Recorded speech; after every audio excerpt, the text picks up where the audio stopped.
একটু আসেন ভাইয়া, এই আসতে। আপনার আমার যে ইঞ্জিনটা আছে আর কি, 1 2 3 তিনটা পার্ট করলাম আমি। হ্যাঁ, তিনটা পার্ট। এইটা হলো alternator part, electrical alternator part. এইটার পরে হলো গিয়া মেকানিক্যাল পার্ট। আর এইটার রেডিয়েটরটাকে আলাদা করলাম। রেডিয়েটরটা হলো কি আলাদা একটা কুলিং পার্ট। হ্যাঁ, এর কুলিং করতেছে আপনার মেকানিক্যাল পাওয়ার ক্রিয়েট করতেছে, বিদ্যুৎ উৎপাদন করতেছে, ইলেকট্রিক্যাল পাওয়ারে কনভার্ট করতেছে। আমরা কি করি, এটা জেনারেটর কাজে ইলেকট্রিক্যাল পাওয়ারটা, এই মেকানিক্যাল পাওয়ারটাকে ইলেকট্রিক্যাল পাওয়ারে কনভার্ট করা। এই তো শক্তি উৎপাদন করা, না শক্তি উৎপন্ন করা। এখন এই মেকানিক্যাল ইলেকট্রিক্যাল পার্টে যেটা হলো আমাদের, এইটা দিয়ে আমার ডিস্ট্রিবিউশনে গেছে আমাদের, রাইট? আমি সিম্পলি বলতেছি কিন্তু, হ্যাঁ, ডিস্ট্রিবিউশন এইটা কন্ট্রোল প্যানেল, মানে এইটা চালানোর জন্য যতটা কন্ট্রোলিং ওয়ারিংগুলো, এগুলো আমার এখানে। আরেকটা দিয়ে আসেন, পিছনে আসেন কিন্তু আপনারা।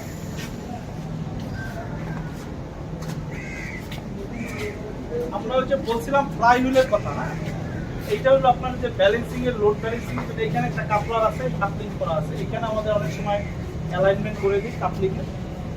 এই কাপলিং থেকে এইখান থেকে বিদ্যুৎ উৎপাদিত হইতেছে ইঞ্জিনের যেই এই পার্টি, যে আমাদের 1 2 3 4 5 6, তাইলে এক পাশে 6টা মানে আর এক পাশে 6টা, মানে 12 সিলিন্ডারের ইঞ্জিন।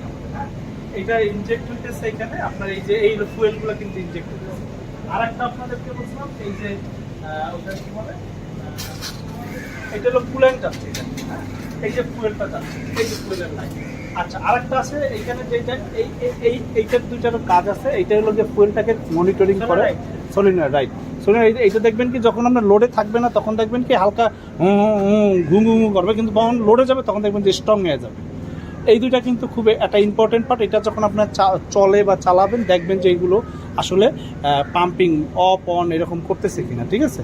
এগুলো এইরকম নাকি আবার একটা বন্ধ হয়ে গেছে একটা খুলে। এটা দুইটা সলিনয়েড সিস্টেম, তো যখন লোডের উপরেও ডিপেন্ড করে করে একটা, এটা ফুয়েল কনজাম্পশন কমায় আর কি, বুঝছেন? এটা আপনার জন্য একসাথে ফুয়েলগুলো ছাড়ে না, আপনার লোডের উপর ভেরি করে তারপরে সলিনয়েড দুইটা পার্টে ভাগ করে দেওয়া হচ্ছে, বুঝছেন? ছোটো ইঞ্জিনে আবার আপনি এগুলো পাবেন না। হ্যাঁ, আর এইটা যে ফ্যান বেল্টের সাথে যেটা আমাদের কাপলিং হয়ে গেছে, ওই পাশে আবার একটু যাবো। এইটা যেটা রেডিয়েটর, এখন আপনারা আমি একটু বলি যেটা যে প্রবলেমটা, যেটা যে এই ফ্যানটা দেখেন কত বড় একটা ফ্যান। হ্যাঁ, এটা 1500 RPM এ ঘুরে, তার মানে কত CFM নিতে পারে? একটু ধারণা করে বলতে পারবেন কত CFM হইতে পারে এটা ফ্যানটা? CFM সম্পর্কে আর ধারণা আছে নাকি? 50,000 এরকম। হ্যাঁ, একটা মনে করেন নর্মাল একটা, আমাদের বাসা বাড়ির কথা বাদ দিলাম, আমাদের বাসা বাড়ির কিন্তু আর কি বলবো, নর্মাল যে একটা 2 ফিটে এক্সস্ট ফ্যানের যে এইটা মনে করেন 50 গুণেরও বেশি পাওয়ার। এর বাতাসটা এবং এর কাজটা হলো অ্যাকচুয়ালি এই যে কুলেন্ট আছে, কুলেন্টগুলো সমস্ত বডিতে যায়, কুলেন্টগুলো বডিতে যায়। আমি ওই যে ভিডিওতে দেখাইতেছিলাম, ওই ভিডিওটা আপনারা দেখতে পারবেন। কুলেন্টগুলো বডিতে যায়। লুব অয়েল, তো এই তো লুব অয়েল সাম, এইটা তো ডিপস্টিক দিয়ে আপনার টেস্ট করতেই পারেন। এই দেখছেন, এই যে ডিপস্টিকে, এই দেখছেন ম্যাক্সিমাম মিনিমাম। এই দেখেন, এটা কিন্তু এখনো এই যে ম্যাক্সিমাম বরাবর আছে। হ্যাঁ, তার মানে এটা এখনো ওকে লেভেলে আছে। এই দেখেন কুলেন্টটা দেখছেন, এই যে লুব অয়েলটা দেখছেন কীভাবে পড়তেছে, this is very good condition, বুঝছেন? হ্যাঁ, এবং দেখছেন এটা দেখেন আমার হাত কিন্তু দেখা যাচ্ছে, কালো না কিন্তু। হ্যাঁ, এটা যদি হয়ে যায় তখন দেখবেন আমার হাত মনে হবে যেন কালো কালো দুটো ফোঁটা পড়ছে, বুঝছেন? এটা কিন্তু আপনাদের জন্য খুবই জরুরি। এইটা থেকে যদি মনে করেন এরকম কমে যায়, দেখেন মিনিমাম। আচ্ছা, এই লেভেলটা দেখে আবার বুঝেন না যে আপনার বেশি কম, এখানে কিন্তু 5 লিটার দিলে কিন্তু আবার ম্যাক্সিমামে আইসা পড়ে, মানে এটা খুবই কম রেশিও। মানে ওর কিন্তু সাম্পের জিনিসও রেখেই দিচ্ছে। এখানে কিন্তু খুব সাবধানতার সহিত লুব অয়েল ঢালবেন, খুব সাবধানতার সহিত। কেন বলতেছি, আপনি প্রথমে 500 লিটার, আধা কেজি, তারপর আধা কেজি ঢালবেন, না এটা চেক করবেন। হুট করে ঢাইলা দিবেন না, বারবার খোলার লাগবে কষ্টের জন্য না। দেখবেন কি আপনি আধা লিটারের জন্য দেখবেন কি পুরো ম্যাক্সিমামের উপরে এই পর্যন্ত উঠতে আইছে, দিস ইজ ভেরি ব্যাড। আবার আপনাকে লুব অয়েল ড্রেন করতে হবে। যদিও আমরা লুব অয়েল ড্রেন একটা মডিফাই করে দিচ্ছি যেন আপনাদের কষ্ট না হয়। হ্যাঁ, বাট এইটা করবেন না কোনো সময়, খুব সাবধানে কিন্তু লুব অয়েলটা ঢালবেন। এক্সপেন্সিভ প্রোডাক্ট এবং খুবই এইটা দিয়ে আপনারা কি করে, এটা দিয়ে আমরা লুব অয়েলটা ঢালি। এটা দুইটা কাছাকাছি জায়গায় রাখা হয়েছে, কারণ লুব অয়েলটা আমরা এটা দিয়ে ঢালি এই জন্য যেন এটা দেখতে আপনার সুবিধা, যার এবং খুব সাবধানে ঢালবেন। আবার করবেন কি কেউ এটা কি করেন, এটা এই যে দেখেন আমি আমি তো করতে পারতেছি না। ঘুরাইলে খুলবে। হ্যাঁ না ঠিক আছে, খুলবে অবশ্যই। এই যে দেখছেন এটা খুলছেন, আবার আপনাকে এরকম খুলে থুয়ে চলে যায়। This is very bad. এটা যদি মনে করেন আপনার না আটকান, এটা তো ভাইব্রেশন হচ্ছে, বুঝছেন? ভাইব্রেশন হলে তো এটা তো অবস্থা খুব খারাপ করে ফেলাবে। এটা যদি পড়ে যায় কিছু পার্টিকেলস এটার ভিতরে ঢুকে, এটা যাবে কোথায় দেখছেন? সাম্পে যাবে, সাম্প থেকে কী হবে ইঞ্জিনের ম্যানিফোল্ডের ভিতরে চলে যাবে, পার্টিকেলের ভিতরে যা ব্লক করতেও সেকেন্ড সময় লাগবে না। প্রত্যেকটা প্রোডাক্ট কিন্তু আপনার জন্য প্রত্যেকটা জিনিসের উপরে কিন্তু আপনার নজরদারি থাকতে হবে, বুঝছেন? আচ্ছা, তো এই যে সিএফএমটা যে লাগতেছে, বুঝছেন, এর জন্য কি করে আপনার যদি আমরা কেন বলি পরিষ্কার পরিচ্ছন্ন রাখতে, আপনার যদি সে বাতাসটা এদিক দিয়ে টানতেছে, হ্যাঁ, কোনোভাবে যদি আপনার হ্যাঁ ময়লা বা ডাস্ট এই যে আসতেছে, এটা কিন্তু ডাস্ট কিন্তু আসতেছে, আসবে, তাও আসবে, আপনি আটকে দিতে পারবেন না। কিন্তু আপনি যদি এই ডাস্ট যদি ফ্রি করেন, হ্যাঁ, ডাস্ট যদি ফ্রি, এই রিপন সাবধান কিন্তু কাজ করতেছি হাত দিয়া। আচ্ছা, এই ডাস্ট ফ্রি করতে হলে আপনাকে রুমটাকে যত নিট অ্যান্ড ক্লিন পরিষ্কার রাখবেন আপনি তত, এবং এটাকে প্রতিদিন মোটামুটি একটু পরিষ্কার করে রাখতে হবে। আচ্ছা, আর আরেকটা যেটা টার্বোর যে জায়গাটা দেখাইছিলাম চাষি, আমরা হ্যাঁ দুইটা ডাবল টার্বো, এটা হ্যাঁ ডাবল টার্বো। দেখেন এটা ইনটেক, এটা দুইটা ইনটেক ম্যানিফোল্ড, এইটা হলো ইনটেক ম্যানিফোল্ড, এইটা সরি ইনটেক ম্যানিফোল্ড না, সরি, এইটা হলো কি আপনার হলো ইম্পেলার, হ্যাঁ, এইটারে বলি আমরা টারবাইন, হ্যাঁ, এটারে বলি ইম্পেলার, এরপরে বলি টারবাইন। একটা ঘুরলে দুইটা ঘুরে। এইটার কি করে যাবে, এখান থেকে যখন এক্সস্টটা বেরোয় না, বেরোয় এদিক দিয়ে বেরোয় যায়, বেরোয় গেলে এইটার যে প্রেশার, এইটার প্রেশারেই এটা ঘুরে, এটা ঘুরলে এটা ঘুরে, মানে এইভাবে এই ই করা যায়। টার্বোচার্জিংয়ের কাজই এটা মেকানিক্যাল টার্বোচার্জ। ও করে, ও ঘোরার পর ও টান দেয়, সাকশন করে ওখান দিয়ে, ওখান থেকে অ্যানলক করে এইখান দিয়ে ও ঘুরে এদিক দিয়ে সে আবার পাঠায়। এখন ওই জায়গাটা আবার যাচ্ছে, ঠান্ডা হচ্ছে। এখন এখানে একটা ব্যাপার আছে, আর একটা জিনিস, এটা আপনারা এখন কাজ করবেন, এই যে জায়গার ভিতরে অনেক সময় হয় কি পলিথিন ঢুকে থাকে, তো এটা যদি সাকশন করে এটা পলিথিন ঢুকে থাকে, এই পলিথিনটা যেন না ঢুকতে পারে, কিছু পার্টিকেল ঢুকছে কিনা না ঢুকছে কিনা সেটা আপনারা এটা একটু দেখবেন, বুঝছেন? আর এয়ার ফিল্টার ক্লিনিংয়ের জন্য আমাদের যারা টেকনিক্যাল এক্সপার্ট আছে তারা এসে আপনাদের দেখায় দিবে হাতে কলমে, যে ভাই এইটা এই ময়লা হইলে এইটা করবে, এই ময়লা হইলে এইটা করবে। আর এইটা হইলে আরেকটু আমরা উল্টাসটায় যাই আরেকটু।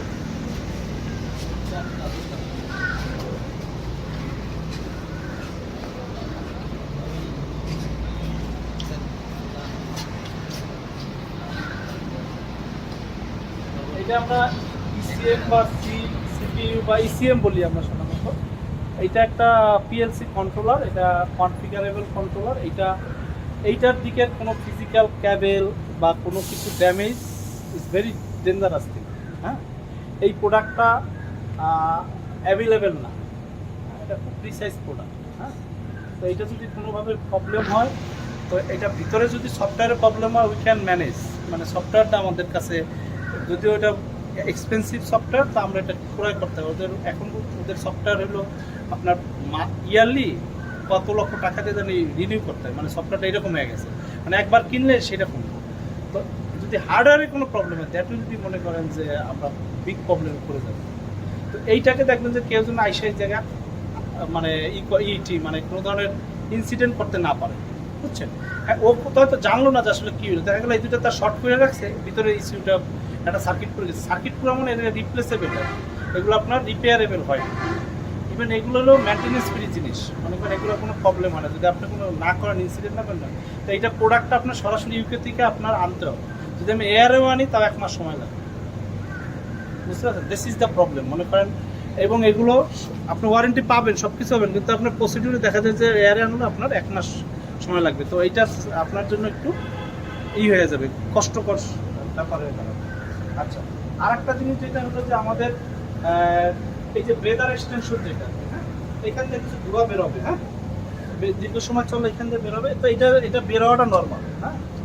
এটা হলো গিয়ে ব্রেদারটা বের হয়ে হলো গিয়ে যখন ইঞ্জিনটা গরম হয়, যে ফুয়েলের যে লুব অয়েলটা যেটা আছে, লুব অয়েলের যে গরম হিটের যে ব্যাপারটা হয়, এটার ভিতরে তো ব্যাপার চলে যাবে, হ্যাঁ, হিট যেখানে হবে ব্যাপারিং ক্রিয়েট করে, এই বাড়তিটা এখান থেকে বেরোয়, ওইখানে আর একটা আছে ওইটা দিয়ে বেরিয়ে যাবে, হ্যাঁ।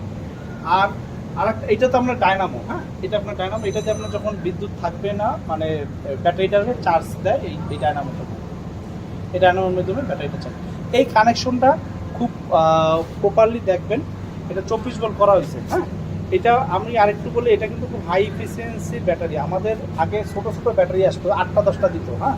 তো এই ব্যাটারিগুলো আমরা আলাদা করে স্ট্যান্ড করে আপনাদের দিচ্ছি। কারণ কি জানেন, আপনি যদি এই ব্যাটারিগুলোকে যদি ঠিকমতো প্রিসাইজ করেন, আপনি 3-4 বছরে 5 বছর আপনার সমস্যা হবে না। যদি আপনি এটাকে ভালো করে প্রিসাইজ, কীভাবে প্রিসাইজ করবেন, যেমন ব্যাটারির ইলেকট্রোলাইটগুলো ঠিক আছে কিনা, লেভেল ঠিক আছে কিনা, এইগুলো দেখবেন কি আপনার ওই পানি দেন নাই, শুকিয়ে গেছে, তাও কিন্তু দেখবেন ভোল্টেজ ঠিকই দেখায়।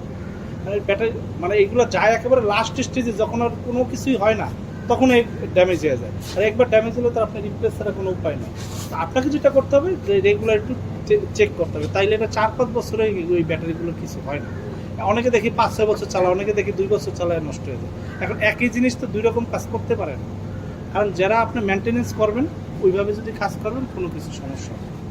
আর ফিল্টার যেগুলো আছে, বিশেষ করে ফুয়েল ফিল্টার, লুব্রিকেন্ট ফিল্টার, এই ফুয়েল ফিল্টার যেগুলো আছে, লুব্রিকেন্ট ফিল্টার যেগুলো আছে, এগুলো যখন আমরা একটা ওই যে কাজ করার সময় সার্টেন টাইম আমরা খুলে দেখবো। যদি দেখি যে দিস ইজ ওকে, দেন আমরা ওইটা ইউটিলাইজ করবো। যদি দেখি যে না, এটা রিপ্লেসেবল, লুবেল কোনটা, ফুয়েল কোনটা, আর হলো আমাদের যে ওয়াটার ফিল্টারগুলো একটু এক্সপ্লেইন করেন যে এটা কি ফিল্টার?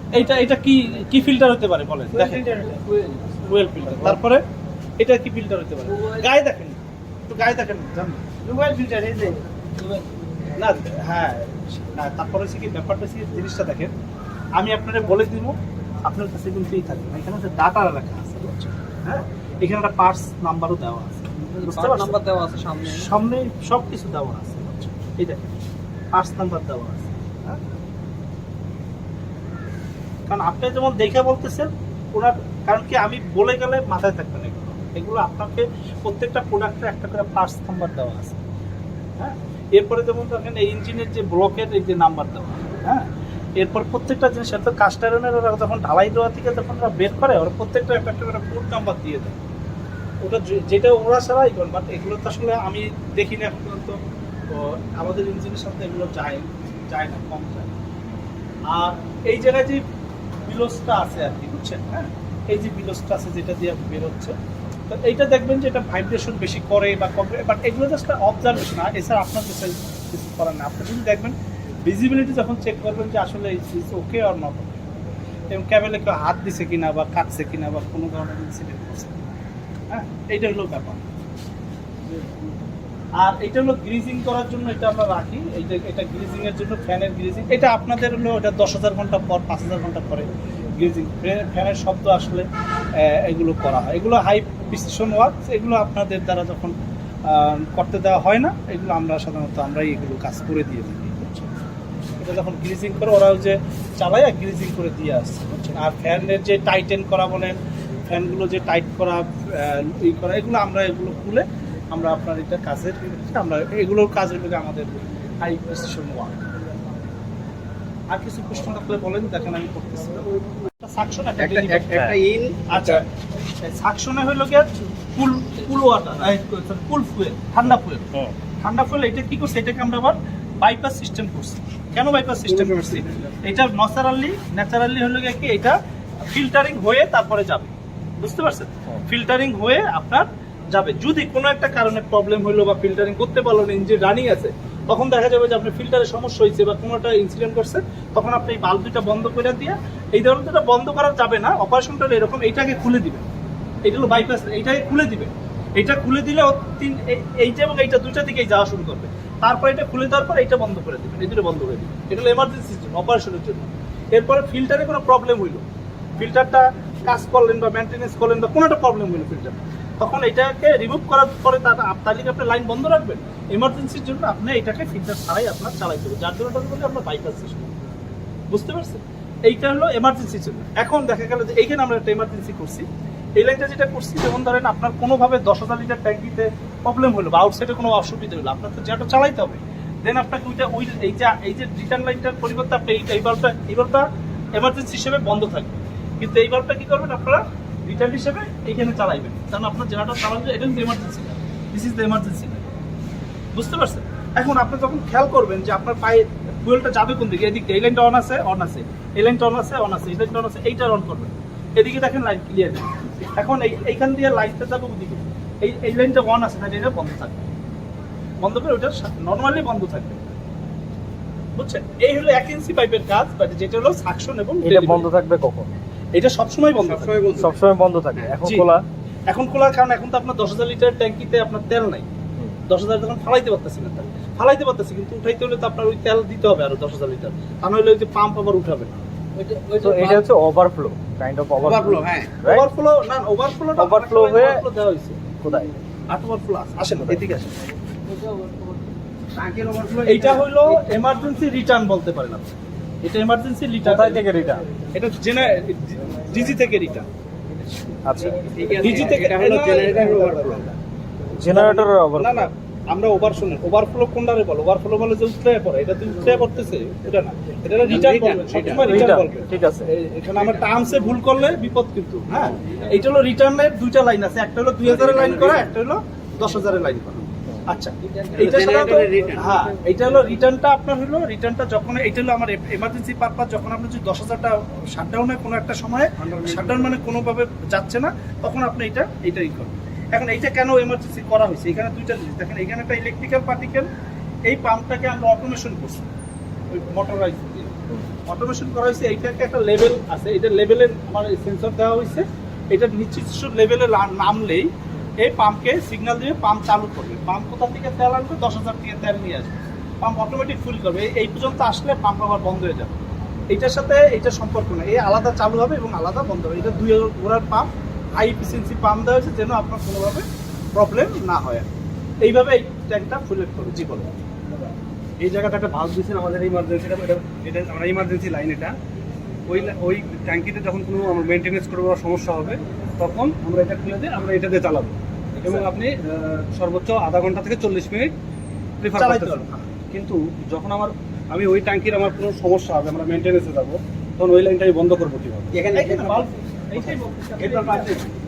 এখানে এখন গেট বাল্ব দেওয়া আছে, বন্ধ করা আছে। এখানে গেট ভালভ আছে, হ্যাঁ, ঠিক আছে, আমি এটাই বলতেছি, কারণ না, না, আমার অসুবিধা নেই। মেনটেনেন্সের জন্য আমার ভালভ দরকার। এখানে দেওয়া আছে, এখানে দেওয়া হয়নি। আচ্ছা, ঠিক আছে, ঠিক আছে। আরেকটা যেমন এখন জি। এখন তো নিচে থাকিলে তেল দিতে পারবে না। না না না না, বন্ধ করো। আচ্ছা, আরেকটা জিনিস দেখি, দেখেন এখানে যেটা হলো আমরা এইটা কি এটা শেষ করি আগে। এইটার জন্য কোনো একটা কারণে যদি ফুয়েল বা ডিজেল লিক করে, যদিও এটা একটা বাড়তি অংশ হিসেবে রাখছে, এই যদি কোনোভাবে ডিজেলের বেশি উঠে যাবে, এখন ডিজেল যদি একটু কষ্ট, এই ডিজেলটা এটা ডিরেক্টলি আপনার 10,000-এ চলে যাবে। আপনি কোনোভাবে যদি মনে করেন পাম্প কথা বলছেন, দরকার না করবেন, তখন দেখা যাবে যে ডিজেল উঠবে, ডিজেল উঠে পার হইতে পারলে এদিকে আবার 10,000-এ চলে যাবে। তারপরে শুনে দেবেন, সেটা আপনার জন্য risk আছে।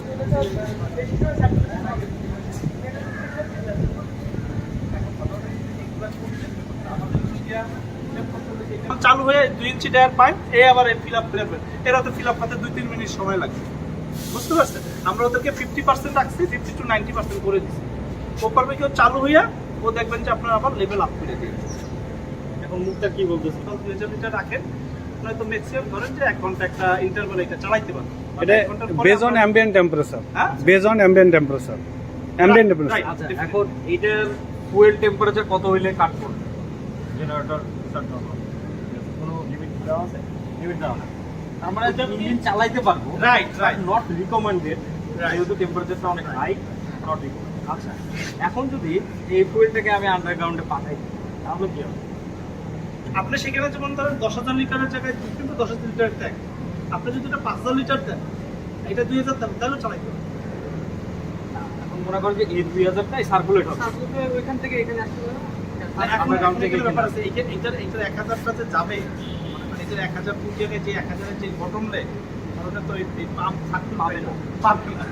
আপনারা মনে করেন এখানে যদি 3,000 লিটার দিতে পারেন, তাহলে এটা ছাড় করতে পারবে, মানে হাইটে আসবে না। তার মানে এই 3000 লিটার সবসময় আমার এখানে পড়ে থাকে। হিসাবে করে থাকবে। তো রিকমেন্ডেশন হলো গিয়া 8,500 লিটার হলো মিনিমাম। অর্থাৎ সবসময় 10 মিনিট পরে ও তো টাইম নিয়ে নিবে, তখন হাওয়া দরকার, আবার আপনার বাদ লাগবে। সমস্যা, এই জন্য আমরা টাঙ্কিতে ভিতরে বাতাসটা ওই বাতাসটা তো মনে করেন এটা তো নর্মাল একটা পাম্প। এখানে আপনার কত লিটারে পাম্প চালু হবে, কত লিটারে এটা আমরা একটা সেটআপ দিছি এখন 50 to 90, হ্যাঁ, এটারে কমানো বাড়ানো করা যায়। 50 to 90 কি হ্যাঁ, আসছে। এটা 50% আসলে কল করবে, 90 হলে বন্ধ হয়ে যাবে। তার মানে আমি এখানে কিন্তু 2000 রাখতে পারতেছি। না, 2000 কম থাকে। কম থাকে, 2000 কম। 90%। রিকমেন্ডেড ছিল যে 1990, 2000 এটা হচ্ছে আপনার পানি রোধী করার জন্য যা করা হচ্ছে। এটা আমাদের হেল্পলাইন, যখন আমরা ওটা ফুয়েলটা রিফিলিং করবেন তখন ওই হাওয়ার জন্য না ধরতে পারে, এই জন্য এটা দিয়ে বাতাসটা বের করা হচ্ছে। এটা আর অন্য কোনো কারণ নাই। আর বাতাস কিভাবে বের হবে মানে এটা নিজের ভালো লেগে মনে করেন উপরের পাম্পের সাথে একটা পাইপ বের করে এটা দুইটা বেন্ট করা হয়েছে, এটাও বেন্টের কাজই করবে। দুইটা বেন্টের কাজই করবে। আর এইটা তো রিফিলিং লাইন করবে, আর এটা রিফিলে এইটা হলো পাম্পের দিকে সাকশন। এটারে আপনার হলো হেডার দিয়ে ওটা হেড বাল্ব দিয়ে ওই ওদের কি বলে ওই ফুটবল দিয়ে ওরা দেওয়া আছে যেমন পাম্পের দিকে। এখন এইখানে যেটা জিনিসটা যেটা আমরা বলতেছিলাম বারবার যে এই ব্যারিয়ারটা আছে না, এই ব্যারিয়ারটা মনে করেন যে যেহেতু আপনার একটা ফুয়েল লাইন আর কি, হ্যাঁ, এই ব্যারিয়ারটা যদি আপনি টেনশন করতে পারেন, এই জায়গাটা হচ্ছে ম্যানাইট 79 যদি আপনার টেনশন করবেন, যেটা এটা দাহ্য পদার্থ বিরিসিকেট খাইতে ফালাই মনে করেন ইনসিডেন্ট করবে। এখন বন্ধ আছে আইসে এই জায়গায় একটু চিন্তা চাপা তো আইসে একটু এখানে একটা আড্ডা দিল, তখন দেখা গেলো যে একটু বিড়ি খেয়ে ফালাই দিল। ইনসিডেন্ট এইভাবেই ঘটে আর কি। এই জন্য যেটা জায়গায় যে অগ্নি নিরাপক বা ওদের ফায়ার এক্সটিংগুইশার না, মানে যে ভাই আপনার এখানে ও আচ্ছা আচ্ছা আরে কি বলবো যে পেট্রোল পাম্পে যেটা থাকে না যে এই জায়গায় আগুন জ্বালানো নিষেধ, হ্যাঁ, নো স্মোকিং জোন, এই কয়েকটা লিফলেট এখানে দিলে এটা হলো যে আপনার নিরাপদ, যে অ্যাটলিস্ট বুঝবে না এটা আমি ফুয়েলটাকে দেখলে কেউ বুঝে না যেটা ফুয়েলটাকে, এটা মনে করে যে কিছুই না। আর এটা এমন একটা ই হয়েছে মনে করেন যে স্ল্যাব ট্লাব এখন কিছুই বোঝা যায়। এটার জন্য জেনারেল যে প্যানেল যেগুলো আছে এবার আর ওই কয়েকটা লিফলেট দিবেন যে আগুন নিরাপদ, অগ্নি নিরাপক, মানে যে এখানে আগুন, এখানে ফুয়েল বা দাহ্য পদার্থ, তখন দেখা যাবে যে ইনসিডেন্ট বিভিন্ন লোকজন করবে।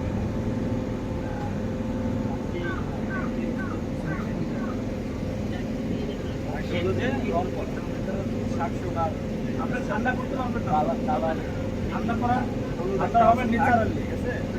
আমরা ব্যবহার করি কিসের ডিসচার্জে, কি ডিসচার্জে হলুদ ব্যবহার করি, তাই না? আর হচ্ছে যে এই নীল colour blue colour suction line একটু ধরেন, ওনাকে কেউ ধরেন। দেখেন একটা দেখেন এইটার পরে একটা ফিল্টার আছে, ফিল্টারের পরে এইটা একটা পাম্প, এটারে বলে আমরা হ্যান্ড পাম্প, ঠিক আছে? এটারে বলে আমরা হ্যান্ড পাম্প। এটা খুলে এরকম পাম্পিং করতে, এটা একটা ফুয়েল পাম্প, ঠিক আছে? এটা ফুয়েল পাম্প, এটা কি করে আপনার এইখান থেকে ফুয়েলটা এখন এই পজিশনে এখন যেরকম পজিশন আছে এটা থাকবে এরকম, এটা থাকবে অন, এটা থাকবে অফ, এটা বাইপাস লাইন, এটা থাকবে অন, এটা থাকবে অন, আর এদিকে যা আছে একদম ক্লিয়ার আছে। আর আবার এদিক দিয়ে এটা অন থাকবে, এটা বস এটা লিটারের লাগে, এটা আপনার 2000 লিটার থাকবে, 2000 লিটার চালাচ্ছে, এটা অন আছে, যখন আপনার 10,000 লিটার চলে যাবে এটা অফ থাকবে পার্মানেন্টলি, ওদিকে চলে যাবে, ওদিকে একটা কল পাচ্ছে আমাদের। তারপর আর কি দেখবো? এটা বস এখানে বাল্বগুলো উঠাই দিচ্ছেন, এটা সাকশন লাইন, এটা ডেলিভারি লাইন, আর এটা ফেল দিতে আপনার অ্যালকোহল চলে গেছে। পাইপ তো অরিজিনাল পাইপ দিয়ে ফাইট এখন কেডি ফিক্স। একের মধ্যে আরেক ঘুরো না তারা। আর এটা হলো বস হলো মোটর 10,000 লিটার থেকে এটা আপনার হলো 2000 লিটার ডেলিভারি দেবে। হ্যাঁ, ওটা তো হইলো। এটা যখন 10,000 লিটার মানে অ্যাক্টিভ থাকবে তখন এটাও চালু থাকবে, এটাও চালু থাকবে এই। আর এখন যেহেতু আমরা শুধু ডে ট্যাঙ্ক চালাচ্ছি, ওটা বন্ধ থাকবে আর এটা চালু থাকবে। আর এটা স্টার্ট হবে হলো 60% এর আর অফ হবে 90%। 60 আর 90। না 60 আর 90। আচ্ছা ঠিক আছে। তারপর কি চেক করবো? এদিকে আপনার ফুয়েলের ইটা আছে বস, এটা আপনার হলো AC on, palm of, palm on. এখন যদি ম্যানুয়ালি যেটা আছে, এখন যদি আমি এটা পুশ বাটন চাপ দিই তাহলে আপনার পাম অন হবে, স্টার্ট হবে আর কি। এই যে এটা গেছে গেছে এটা। আর যখন অটোতে দিই তাহলে আপনার হলো সেন্সর দিয়ে আপনার হলো ওটা চলতে থাকবে। আর এই কানেকশনের সিস্টেমটা হলো ওটা। আপনার একটা ম্যানুয়াল কন্ট্রোল আছে, একটা টিপি আছে, এটা সেন্সর, দুইটা এসপি আছে আর দুটো রিলে আছে এখানে। ঠিক আছে।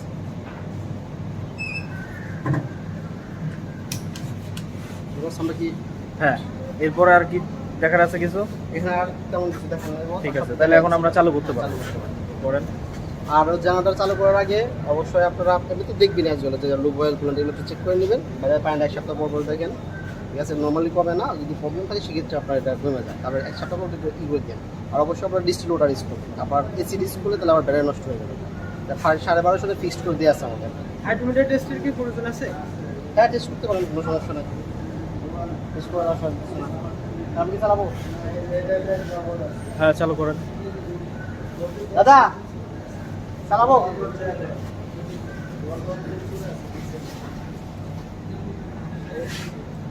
হাইড্রোমিটার টেস্ট করে দিই। ওইখান থেকে কাজ।